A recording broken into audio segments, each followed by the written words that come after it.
Good afternoon, Sally Inkster, and welcome to Story Live. It's very nice to be here, Rachel. Good. And you look fabulous, Sally. You're in the right colour and it's picking up on the are they fish scales behind you? They're sequins. Okay, so giant sequins. Lovely. Giant sequins. Yeah. Lovely. So Sally, we haven't actually met in person, have we? No, which is a very big sign of the times, is it not? Yes, I guess it is. Yes. So we met a couple of weeks ago, I think, didn't we? We met, we were introduced and we had a one-to-one and realised there was quite a lot of synergy between what we do. So great to have you on here. So Sally, I'm going to leave it to you to tell the listeners what it is that you do and how you came to be doing it, to share a bit of your backstory on that, please. Okay, well, I'm Sally Inkster, as hopefully you can see. There we go. And I help small businesses and people who are in careers with their personal brand. And personal brand is a huge, huge subject. It is all about making the person visible in this very, very crowded room that we're in nowadays online. But not only visible, but showing what is unique about them. And how I got into this was, like most people of our age, it was sort of a convoluted river that took me here. But I started off in my early days as a nurse. I then became a ward sister and a nurse specialist, treating cancer patients and trying to help them go back into the world with confidence. So I used to work with them a lot around body image, but also a lot around holistic and alternative therapies that they could use to put them back into control of some of their life. That was great. But then I had 3 children, 3 girls. And so I stopped nursing and became very involved, as you do with 3 girls, in psychology. Psychology became my hobby. And then bringing up the children, we moved from countries, we moved to New York, we came back. So I didn't really have a job, but I wanted something to do. So I fell into doing styling. Because I had done some clients with body image, I fell into styling. And I started doing personal shopping for people, wardrobe clear outs, body shape, colours, which I loved, but it was very much a hobby job around the children. It fitted in, I had clients, but I probably didn't set the world on fire, but I learned a lot. Then when my youngest daughter went off to university, I thought, oh, it's really now or never that I start to do something. But what I discovered is that I loved networking, but I never quite knew what to talk about because I wasn't just a stylist. It came from my position as being a cancer nurse, but that's quite a difficult story to tell every time you're networking. So I came up with the fact that I'm Sally Inkster and this is who I am. I love health. I love psychology and I love clothes. I love shopping. I love style. And that just seemed to bring me to personal styling. And it became an absolute light bulb moment that I could be anything I wanted. I could take anything out of my history and put it down my personal brand because it was me. Yeah. And actually, all those things made me completely and utterly unique. And absolutely. Yeah. I now know there's nobody who does personal branding like I do. Not with my history, not with my skills, not with the way I do it. I am literally the only one. So that gives me a huge boost because you can be proud of who you are. And that's what I help other people to become proud of who they are. So in essence, it's nobody else has your story. No, nobody else has my story. That's one of the things that is part of my mission. My big mission, I think I mentioned this when we spoke, was to get 1 million people sharing stories, because it is our stories that make us unique. Mm-hmm. Also our stories that help inspire people. And you said, oh, you didn't set the world alight when you started off as a stylist, but for the clients you had, you would have made a world of difference. Oh, yes. Yeah. A world of difference. Individually, it totally does. Yeah. I think that's why I do coaching now, because I love even if I'm just doing a 3 hours coaching for somebody, I know in some small way it will change their life. Yeah. Because if you haven't been coached before, especially around personal brand, it does. It just sets off ideas, creativity, and thoughts that would never have been there before. Yes. So it is very special. Yeah, that's great. And actually, once that journey of introspection or looking at yourself in a different way starts, it never stops. Oh no. I mean, No. I remember years and years ago having some counselling sessions, and I was in that sort of field. You know, one of my friends trained as a counsellor, and we used to sit and talk about this. And once you have started to observe yourself and what you're doing and how you're looking and how you're coming across, that's there with you forever, isn't it? And, Yeah. yeah. And interesting, because I mean, I like you, I do a lot of networking and I meet a lot of stylists, but I haven't met anybody that has, well, of course I haven't met anybody that's got exactly the same background No. as you, particularly that thing with cancer patients and really helping them feel so much better about themselves. Yeah. So, Sally, have you got a particular story to share with us that it can be a funny story? I do have one about how I learned to be introspective, which Okay. I don't think as a child was I introspective. Well, let's put it this way. I like talking. So sometimes I used to find it very hard to listen. And when I had qualified as a nurse and I was a ward sister, I went off to Manchester to the Christie Hospital to do my oncology training. And part of this training was that we had to record ourselves talking to a patient about their diagnosis and their bad news. And I was 24, I think. Yeah, 24.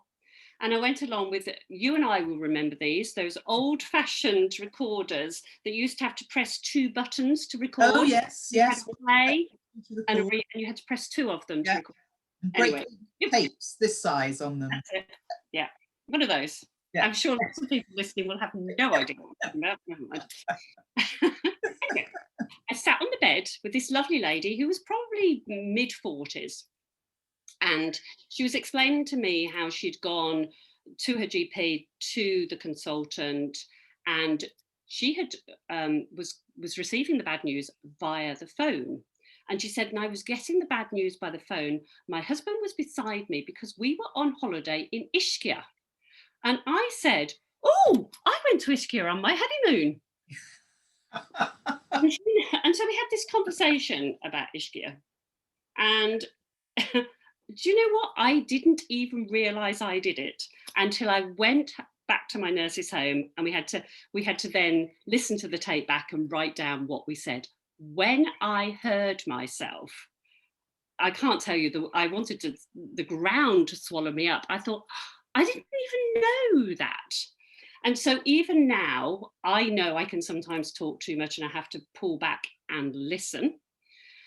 But I do very often try and re-listen to things I've done. I don't like hearing my voice on tape, on video. I don't mind doing videos. I don't mind doing this, but I won't want to listen to it back. But it is something that is incredibly important that we still stop, listen to what you're doing and learn from where you are so that you can improve, because otherwise you never do. Absolutely. That's a great story, actually, because it is quite funny, particularly as it was so historic. And it sounds as though your patient was quite happy to carry on talking about it. Yeah.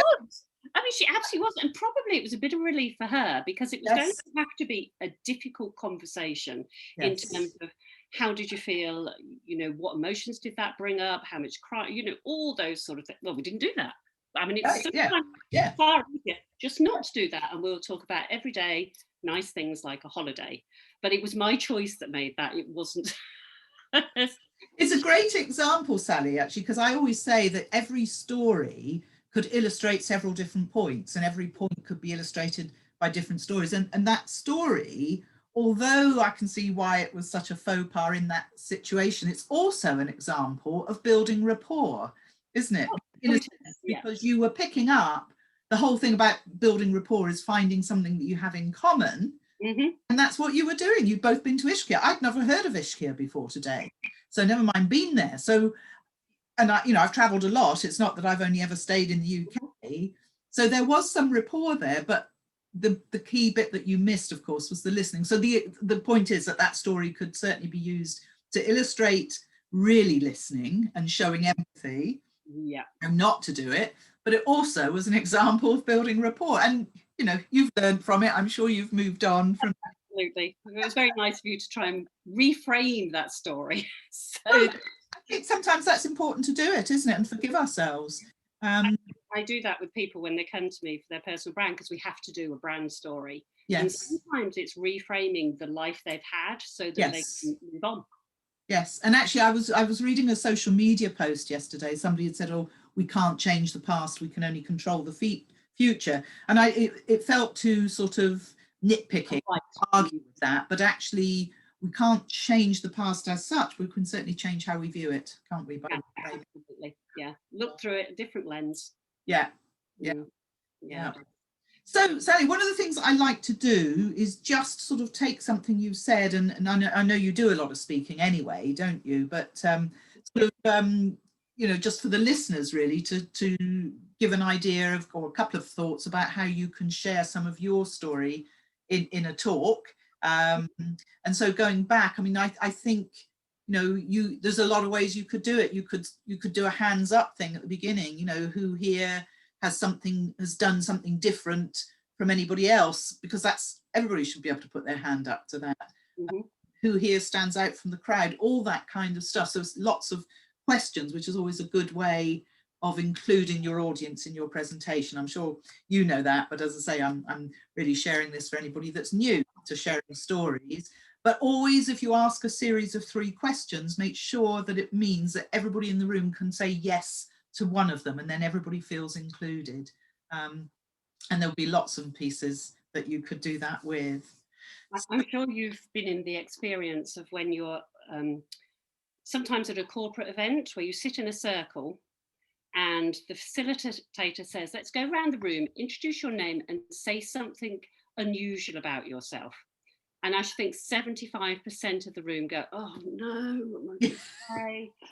And they always do, don't they? Yeah. So I think for every individual, it's very useful to have a couple of things about you that other people or lots of people won't have done, because there is always something. Yeah, there is. Yeah. But also, I think the point is about sharing stories, is that we can often, and I know I've done this, dismiss things in our past that may be unusual, that not many people will have done, but either because it feels a little bit like bragging, or because it doesn't feel relevant to what you're doing. Yeah. So, and it's your story after all, so it's ordinary to you. And I think we often miss some good stories that could be shared for those reasons. So yeah, I mean, it is that thing. Always have a couple of ideas of what is a bit unusual about you, but also remember that virtually everything about you is unusual if people have never heard it before. So absolutely. But as soon as you start down your personal brand route, you really do realise there is only one you. Yeah. And you don't have to change to mould into other people's expectations, because you are that one, they made you and then the cast got broken. So yeah, exactly. And you could have somebody that's done very, very similar. Even if there was somebody who had gone from being an oncology nurse to becoming a personal brand specialist, etc., they wouldn't be you. They'd be different to you. They would. Yeah. So Sally, coming back to the work you do, I know you do go into corporates and work with people there. But if somebody was an individual wanting to work with you, do you do that as well? Yeah, I work with small business owners, solopreneurs, or even people who just want to find out about themselves. You don't actually have to have a business to have a personal brand. More often than not, people do, because it is so important now. But it's what used to be called our reputation to a certain extent, because people used to know who you were, but now we're all online and there's so many people doing so many things. There has to be a way for you to stand out and be noticed by your uniqueness.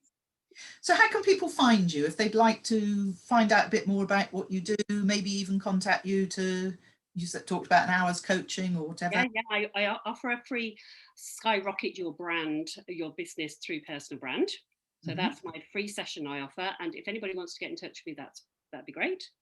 So you can contact me through my website, which is www.sallyinkster.com, or you can find me. I live a lot on LinkedIn. Okay. You can always find me on LinkedIn. Mm-hmm. You can find me in on Instagram as Sally Inkster Branding. Mm-hmm. They're the main places, but my email again is easy. It's sally@sallyinkster.com. Lovely. Sally, maybe once this is up and posted on social media, if you could come back in and put those details in the chat. Yeah, that'd be brilliant. Yeah, of course. Easy for people. Yeah. Thank you so much for joining me today. Been great to speak to you again, and I'm sure we'll have many conversations again in the future. Sure we will. Yes.